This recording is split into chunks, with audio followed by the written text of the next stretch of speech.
ಜಲವೇ ಜೀವನ.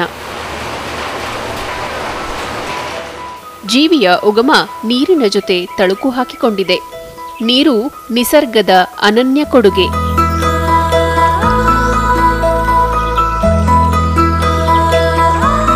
ಎಲ್ಲ ಜೀವಿಗಳ ರಚನೆಯಲ್ಲೂ ನೀರೇ ಅತಿ ಹೆಚ್ಚಿನ ಭಾಗ.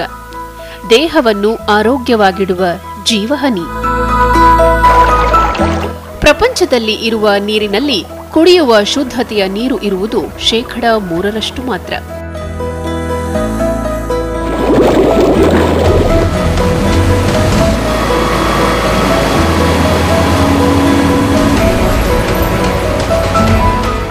ಶರೀರದ ಅಂಗಾಂಗಗಳು ಕೆಲಸ ಮಾಡಲು ನಿಗದಿತ ಪ್ರಮಾಣದ ನೀರು ಇರಬೇಕು.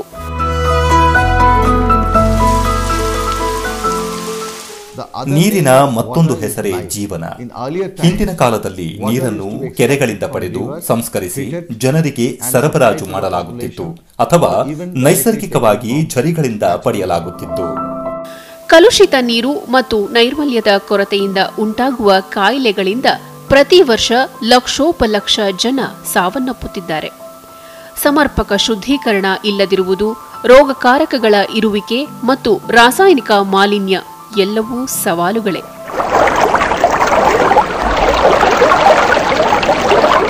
ಅನೇಕ ರೋಗಗಳು ನೀರಿನಿಂದಲೇ ಬರುವುದು ಅಂತ ಗೊತ್ತು.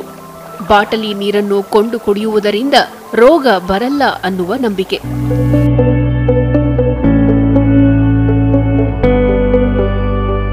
ಪ್ರಯಾಣದ ವೇಳೆ ಬಾಯಾರಿದ ಕೂಡಲೇ ನೀರಿಗಾಗಿ ಹುಡುಕಾಟ. ನೀರು ಬಾಟಲಿಯಲ್ಲಿದೆ ಅಂದ ಕೂಡಲೇ ಎಷ್ಟಾದರೂ ಬೆಲೆ ಕೇಳಲಿ ಕೊಟ್ಟು ಖರೀದಿಸಿ ಮುಚ್ಚಳ ತೆಗೆದು ಗಟಗಟ ನೀರು ಕುಡಿದು ಬಾಯಾರಿಕೆ ಹೋಗಲಾಡಿಸಿಕೊಳ್ತೇವೆ.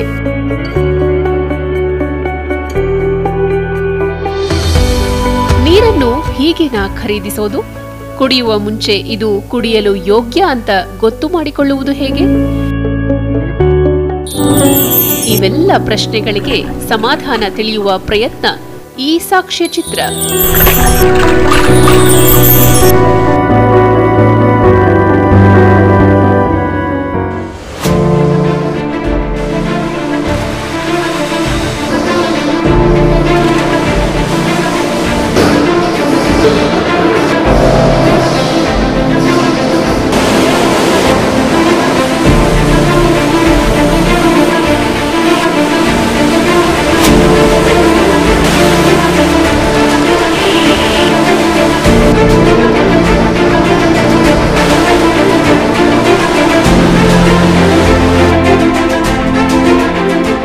ಪ್ಯಾಕೇಜ್ಡ್ ಕುಡಿಯುವ ನೀರಿನ ಭಾರತೀಯ ಮಾನಕ IS 14543.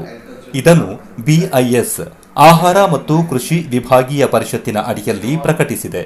ಈ ಮಾನಕವನ್ನು 1998ರಲ್ಲಿ ಮೊದಲು ಪ್ರಕಟಿಸಲಾಗಿದ್ದು, ನೂತನ ಆವೃತ್ತಿ 2016ರಲ್ಲಿ ಪ್ರಕಟಗೊಂಡಿದೆ. ನೀರಿನ ವಿಚಾರದಲ್ಲಿ ಸದ್ಯ ಲಭ್ಯವಿರುವ ಮಾರ್ಗಸೂಚಿಯ ಅನುಸಾರ ಅರ್ಜಿದಾರರು ಮಾನಕ್ ಆನ್ಲೈನ್ ಪೋರ್ಟ್ನಲ್ಲಿನ ಆಯ್ಕೆಯೊಂದರ ಮುಖಾಂತರ ಅರ್ಜಿ ಸಲ್ಲಿಸಬೇಕು. ಅರ್ಜಿ ಹಾಗೂ ದಾಖಲೆಗಳ ತಪಾಸಣೆಯ ನಂತರ ತಯಾರಿಕಾ ಘಟಕಕ್ಕೆ ಅಧಿಕಾರಿಗಳು ಭೇಟಿ ನೀಡಿ ಅಲ್ಲಿನ ಪರೀಕ್ಷಾ ಸಾಮರ್ಥ್ಯ, ಮೂಲಸೌಕರ್ಯ, ಸಂಸ್ಥೆ ಕೈಗೊಳ್ಳಲಿರುವ ಗುಣಮಟ್ಟ ನಿರ್ವಹಣೆ ಕುರಿತು ಕೂಲಂಕುಷ ಸಮೀಕ್ಷೆ ನಡೆಸುತ್ತಾರೆ.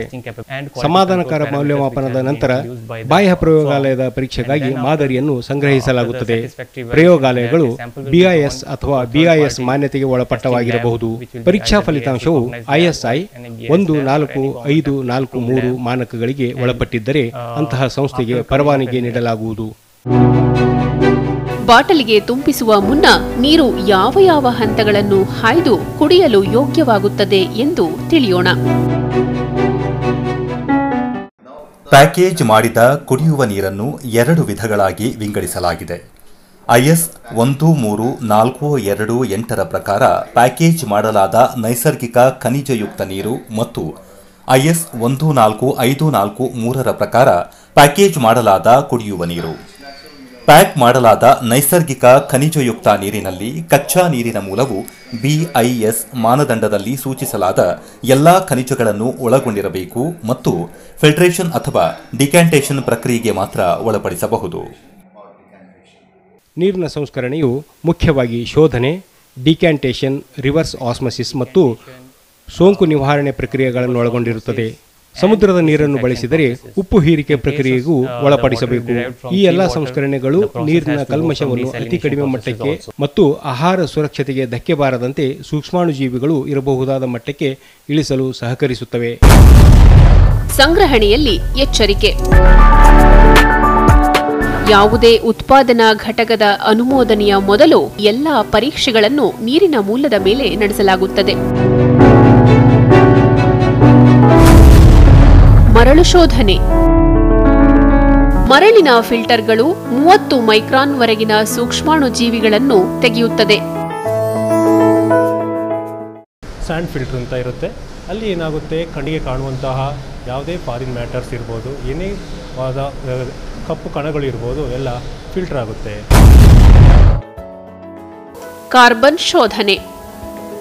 ಆಕ್ಟಿವೇಟೆಡ್ ಗ್ರಾನ್ಯುಲೇಟೆಡ್ ಕಾರ್ಬನ್ ಫಿಲ್ಟರ್ ಮೂಲಕ ನೀರು ಹಾಯಿಸಿದಾಗ ಆವಿಯಾಗುವ ಸಾವಯವ ರಾಸಾಯನಿಕ ಸಂಯುಕ್ತಗಳು, ಓಝೋನ್ ಕಣಗಳು, ಬಣ್ಣ, ವಾಸನೆ ಮತ್ತು ಕೀಟನಾಶಕಗಳನ್ನು ತೆಗೆದುಹಾಕುತ್ತದೆ.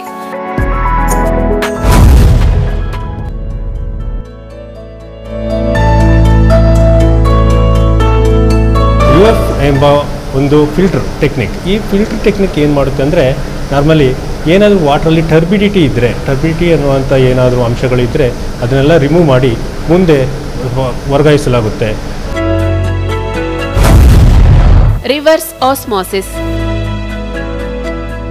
ನಿರ್ದಿಷ್ಟ ಸ್ಪೆಸಿಫಿಕೇಶನ್ ಇರುವ ಪೊರೆಗಳು, ಮೆಂಬ್ರೇನ್ಗಳು, ಖನಿಜಗಳು ಮತ್ತು ಕರಗಿರುವ ಲವಣಗಳ ಪ್ರಮಾಣವನ್ನು ನಿಯಂತ್ರಿಸುವ ಕೆಲಸ ಮಾಡುತ್ತದೆ. ಪೊರೆಗಳನ್ನು ನಿಗದಿ ಮಾಡಿರುವ ಕ್ರಮಗಳ ರೀತ್ಯ ಸ್ವಚ್ಛ ಮಾಡಿ ಮತ್ತೆ ಬಳಸಲಾಗುತ್ತದೆ. ಇದು ನೀರಿನ ಸಂಸ್ಕರಣೆಯಲ್ಲಿ ಒಂದು ಮುಖ್ಯ ಕ್ರಮ.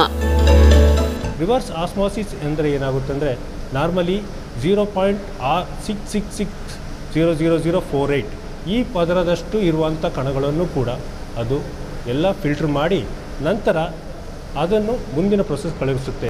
ಈ ಪದರದಲ್ಲಿ ಎಲ್ಲ ಥರದ unwanted materials, unwanted minerals, organic, inorganic compound ಎಲ್ಲವೂ ಫಿಲ್ಟರ್ ಆಗುತ್ತೆ. ಖನಿಜ ಸೇರ್ಪಡೆ ಮತ್ತು ಮೈಕ್ರಾನ್ ಶೋಧನೆ. ಯಾವುದೇ ವೈದ್ಯಕೀಯ ಅಥವಾ ಆರೋಗ್ಯಕ್ಕೆ ಸಂಬಂಧಿಸಿದ ಪ್ರಯೋಜನಕಾರಿ ಪರಿಣಾಮಗಳನ್ನು ಒದಗಿಸುವ ಪದಾರ್ಥಗಳ ವೈಶಿಷ್ಟ್ಯತೆಯ ಕುರಿತಾಗಿ ಮಾನಕಗಳ ಅಡಿಯಲ್ಲಿ ಪರವಾನಗಿ ಪಡೆದ ಕುಡಿಯುವ ನೀರಿನ ಉತ್ಪನ್ನದಲ್ಲಿ ಉಲ್ಲೇಖಿಸುವಂತಿಲ್ಲ. ಪ್ರಮುಖ ಖನಿಜಗಳನ್ನು ಸೇರಿಸಿ ನೀರನ್ನು ಸಿಹಿ ಮಾಡಿ ಕುಡಿಯಲು ಆಹ್ಲಾದಕರವನ್ನಾಗಿ ಮಾಡಲಾಗುತ್ತದೆ. ಖನಿಜಗಳ ಸೇರ್ಪಡೆ ಕ್ರಿಯೆಯಲ್ಲಿ ಸೇರಿಸುವ ಖನಿಜಗಳು FSSAIನ ಆಹಾರ ಮಾನಕಗಳಿಗೆ ಒಳಪಡುವಂತಾಗಿರಬೇಕು. ಓಝೋನೈಸೇಷನ್. ಓಝೋನ್ ಕ್ಲೋರಿನ್ಗಿಂತ 3000 ಪಟ್ಟು ವೇಗವಾಗಿ ಸೂಕ್ಷ್ಮ ಜೀವಾಣುಗಳ ಮೇಲೆ ಪರಿಣಾಮ ಬೀರಿ ಪುನಃ ಆಮ್ಲಜನಕವಾಗಿ ವಿಭಜಿತವಾಗಿ ಯಾವುದೇ ಅನಪೇಕ್ಷಿತ ಉಪ ಉತ್ಪನ್ನಗಳನ್ನು ಮತ್ತು ಶೇಷಗಳನ್ನು ಬಿಡುವುದಿಲ್ಲ.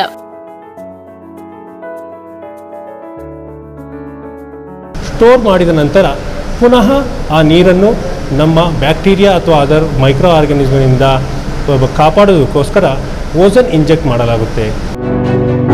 ಬಾಟಲಿಯೊಳಗೆ ಮುಚ್ಚಿದ ಸ್ಥಿತಿಯಲ್ಲಿ ನೀರು ಶುದ್ಧತೆ ಮತ್ತು ಗುಣಮಟ್ಟವನ್ನು ಕಾಪಾಡಿಕೊಳ್ಳಲು ಸಹಾಯವಾಗುತ್ತದೆ. ಓಝೋನ್ ಇಂಜೆಕ್ಟ್ ಆದ ನಂತರ ಅದನ್ನು ಟ್ಯಾಂಕಿನಲ್ಲಿ ಸ್ಟೋರ್ ಮಾಡಿ ಅದಕ್ಕೆ ನಿರ್ದಿಷ್ಟವಾದ ಕಾಂಟ್ಯಾಕ್ಟ್ ಟೈಮನ್ನು ಕೊಟ್ಟು ಫಿಲ್ಲಿಂಗ್ ಕಳಿಸಲಾಗುತ್ತದೆ.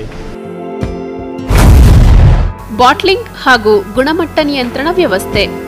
IS 14543 ಎಂಬುದು ನೀರಿನ ಬಗ್ಗೆ ಇರುವ ಮಾನಕ ಮತ್ತು ಈ ಮಾನಕವು ನೀರಿನಲ್ಲಿ ಇರಬೇಕಾದ ಇಂದ್ರಿಯ ಗ್ರಹಿಕಾ ಲಕ್ಷಣ, ಸೂಕ್ಷ್ಮಜೀವಿ ಪ್ರಮಾಣ, ಕೆಲವು ಅಣುಗಳ ಉಪಸ್ಥಿತಿ ಅಥವಾ ಅನುಪಸ್ಥಿತಿ, ಕನಿಷ್ಠ ಇರಬಹುದಾದ ಆರ್ಸೆನಿಕ್, ಸೀಸದಂತಹ ಲೋಹ ಅಥವಾ ರೇಡಿಯೋ ಆಕ್ಟಿವ್ ಘಟಕಗಳ ಬಗ್ಗೆ ಮಾಹಿತಿ ಒದಗಿಸುತ್ತದೆ. ಇಂದ್ರಿಯಗಳು ಗ್ರಹಿಸುವ ಗುಣಗಳನ್ನು ಹೊಂದಿದೆ ಎಂದು ಖಚಿತಪಡಿಸಲು 6 ಮತ್ತು ಸಾಮಾನ್ಯ ಮಾನದಂಡಗಳಿಗಾಗಿ 20 ಪರೀಕ್ಷೆಗಳನ್ನು ಮಾಡಲಾಗುತ್ತದೆ. 9 ಸೂಕ್ಷ್ಮ ಜೀವಾಣುಗಳ ಪೈಕಿ 3 ದಿನನಿತ್ಯ ತಯಾರಿಕಾ ಘಟಕದಲ್ಲಿಯೇ ಮತ್ತು 6 ತಿಂಗಳಿಗೊಮ್ಮೆ ಬಾಹ್ಯ ಪ್ರಯೋಗಾಲಯಗಳಲ್ಲಿ ಪರೀಕ್ಷಿಸಲಾಗುತ್ತದೆ. 9 ವಿಷಕಾರಿ ಪದಾರ್ಥಗಳ ಇಲ್ಲದಿರುವಿಕೆಗಾಗಿ ಕಾನೂನು ನಿಗದಿ ಮಾಡಿರುವ ಮಾನಕಗಳನ್ನು ಪೂರೈಸುತ್ತವೆಯೇ ಎಂದು 6 ತಿಂಗಳಿಗೊಮ್ಮೆ ಬಾಹ್ಯ ಪ್ರಯೋಗಾಲಯಗಳ ಮೂಲಕ ಪರೀಕ್ಷಿಸಲಾಗುತ್ತದೆ. ಬಾಟಲಿಗಳಿಗೆ ತುಂಬಿಸುವ ಕ್ರಿಯೆ. ನೀರನ್ನು ತುಂಬಿಸಲು ಸಹ ಕಂಟೈನರ್ಗಳು ಬೇಕಾಗುತ್ತವೆ. ಅಂತಹ ಕಂಟೈನರ್ಗಳ ಗುಣಮಟ್ಟ ಕಾಳಜಿಯ ವಿಷಯವಾಗಿದೆ. ಏಕೆಂದರೆ ಅಂತಹವುಗಳ ಗುಣಲಕ್ಷಣಗಳು ಒಳಗಿರುವ ನೀರಿನೊಂದಿಗೆ ಸೇರಿ ಅಹಿತಕರ ಪರಿಣಾಮ ಬೀರಬಹುದು.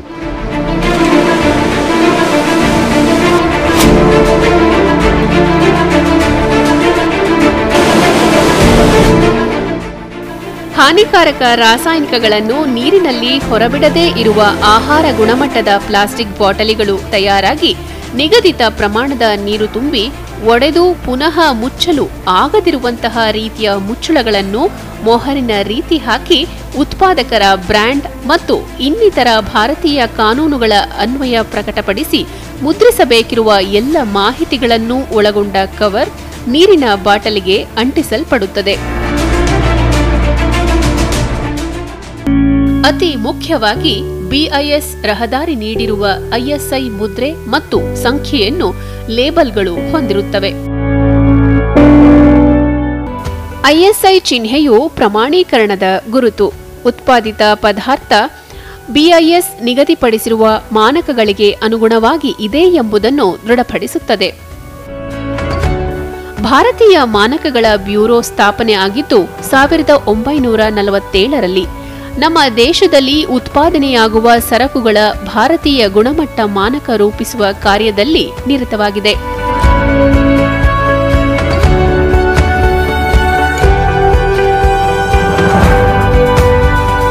ಲೈಸೆನ್ಸ್ ಅವಧಿ ಇರುವ ತನಕ ಬ್ಯೂರೋದ ಅಧಿಕಾರಿಗಳು ಅನಿರೀಕ್ಷಿತ ಭೇಟಿ, ತಪಾಸಣೆ ಮತ್ತು ಪರೀಕ್ಷಣೆ ನಡೆಸುತ್ತಾರೆ.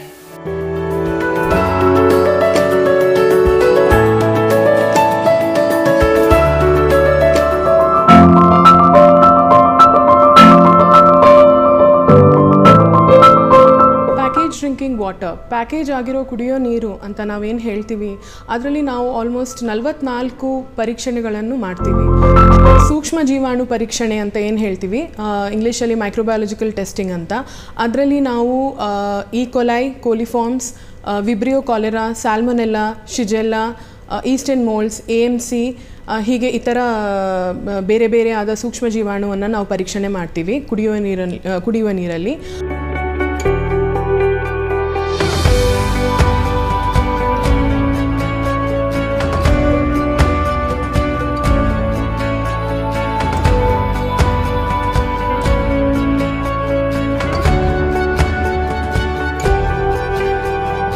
ರಾಸಾಯನಿಕ ಪರೀಕ್ಷಣೆ ಅಂತ ಏನು ಹೇಳ್ತೀವಿ, ಅದರಲ್ಲಿ ನಾವು ಮೊದಲನೇದಾಗಿ ಫಿಸಿಕಲ್ ಪ್ಯಾರಾಮೀಟರ್ಸ್ ಅಂತ ಮಾಡ್ತೀವಿ, ಆರ್ಗನೋಲೆಪ್ಟಿಕ್ ಮತ್ತು ಫಿಸಿಕಲ್ ಪ್ಯಾರಾಮೀಟರ್ಸ್ ಅಂತ.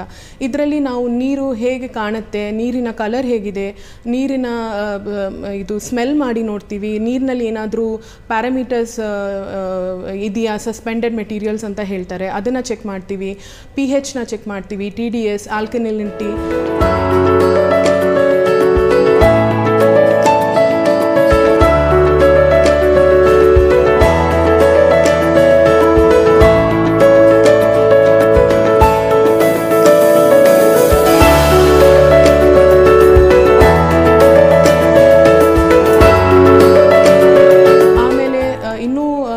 ಡೀಟೇಲ್ಡ್ ಆಗಿ ಟೆಸ್ಟಿಂಗ್, ಸಯನೈಡ್ನ ಟೆಸ್ಟ್ ಮಾಡ್ತೀವಿ, ಪೆಸ್ಟಿಸೈಡ್ಸ್ನ ಟೆಸ್ಟ್ ಮಾಡ್ತೀವಿ, ಮತ್ತು ಅಹಿತಕರ ಎಕ್ಸೆಸಿವ್ ಸಬ್ಸ್ಟೆನ್ಸಸ್ ಅಂತ ಏನು ಹೇಳ್ತಾರೆ, ಹೆವಿ ಮೆಟಲ್ಸ್ ಎಲ್ಲ, ಅದನ್ನು ಕೂಡ ನಾವು ಟೆಸ್ಟ್ ಮಾಡ್ತೀವಿ.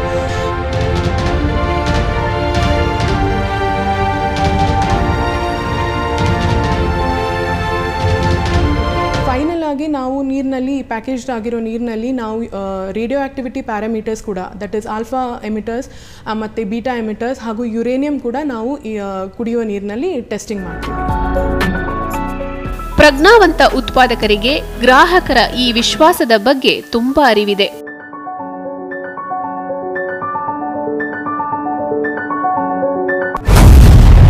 ನೀರಿನ ಬಾಟಲಿ ಖರೀದಿಗೆ ಬೇಕಾಗುವ ತಿಳುವಳಿಕೆ ಮತ್ತು ಎಚ್ಚರ.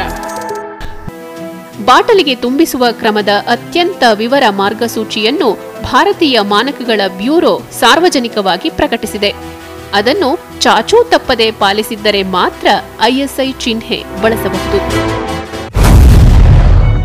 ಬಾಟಲಿ ಖರೀದಿಸುವ ಮುನ್ನ ಖರೀದಿ ಮಾಡುವ ಗ್ರಾಹಕರಾಗಿ ನಮಗೆ ಏನು ತಿಳಿದಿರಬೇಕು ನೋಡೋಣ. ನಮ್ಮೆಲ್ಲರಿಗೂ ಚಿರಪರಿಚಿತ ಐಎಸ್ಐ ಚಿಹ್ನೆ ಇರಲೇಬೇಕು. ಅದರ ಜೊತೆಗೆ ಚಿಹ್ನೆಯ ಮೇಲೆ ಒಂದು ಸಂಖ್ಯೆ ಮುದ್ರಿತವಾಗಿರುತ್ತೆ. ಪ್ಯಾಕೇಜ್ಡ್ ಕುಡಿಯುವ ನೀರನ್ನು ಖರೀದಿಸುವ ಮೊದಲು ಐಎಸ್ಐ ಚಿಹ್ನೆಯನ್ನು ಗಮನಿಸಿಕೊಳ್ಳಿ. ಹಾಗೆಯೇ ಖರೀದಿಸಿದ ವಸ್ತುವಿನ ಹೆಸರು, ತಯಾರಕರ ಹೆಸರು ಮತ್ತು ವಿಳಾಸ, ಬ್ರ್ಯಾಂಡ್ ಹೆಸರು, ಬ್ಯಾಚ್ ನಂಬರ್, ಬಿಐಎಸ್ನ ಪರವಾನಗಿ ಸಂಖ್ಯೆ, ಪ್ಯಾಕೇಜ್ ಮಾಡಿದ ದಿನಾಂಕ, ಎಕ್ಸ್ಪೈರಿ ಡೇಟ್ ಮತ್ತು ನಿವ್ವಳ ಪ್ರಮಾಣವನ್ನು ನಮೂದಿಸಲಾಗಿದೆಯೇ ಎಲ್ಲವನ್ನೂ ಪರಿಶೀಲಿಸಿಕೊಳ್ಳಿ. ಬಾಟಲಿಯಲ್ಲಿ ಇದ್ದಾಕ್ಷಣ ನೀರು ಕುಡಿಯಲು ಯೋಗ್ಯ ಎಂದೇನಿಲ್ಲ. ಐಎಸ್ಐ ಚಿಹ್ನೆ ಕುರಿತಂತೆ ಖರೀದಿದಾರರು ಕೆಲವೊಂದು ವಾಸ್ತವತೆಗಳನ್ನು ತಿಳಿಯುವ ಅವಶ್ಯಕತೆ ಇದೆ. ಐಎಸ್ಐ ಮುದ್ರೆ ಮತ್ತು ಐಎಸ್ ಅನುಸಾರ ಅಥವಾ ಐಎಸ್ ಅನುಸಾರವಾಗಿ ಎಂದು ನಮೂದಿಸಿದ್ದರೆ ಅವೆಲ್ಲವೂ ಒಂದೇ. ಇಲ್ಲ.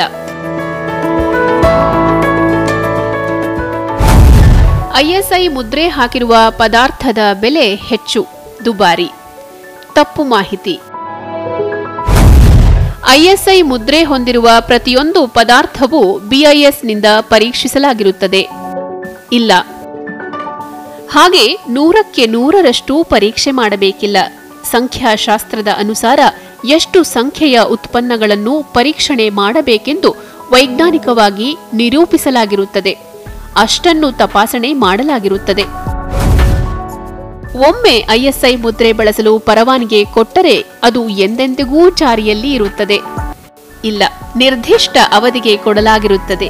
ಉತ್ಪಾದಕರು ನವೀಕರಿಸಿಕೊಂಡಲ್ಲಿ ಮಾತ್ರ ಐಎಸ್ಐ ದೃಢೀಕರಣ ಚಾಲ್ತಿಯಲ್ಲಿರುತ್ತದೆ. ಖರೀದಿಸಿದ ಪದಾರ್ಥದ ಮೇಲೆ ಐಎಸ್ಐ ಚಿಹ್ನೆ ಇದೆ. ಆದರೆ ನಮಗೆ ಗುಣಮಟ್ಟದ ಬಗ್ಗೆ ದೂರು ನೀಡಬೇಕಾಗಿದೆ. ಏನು ಮಾಡಬೇಕು?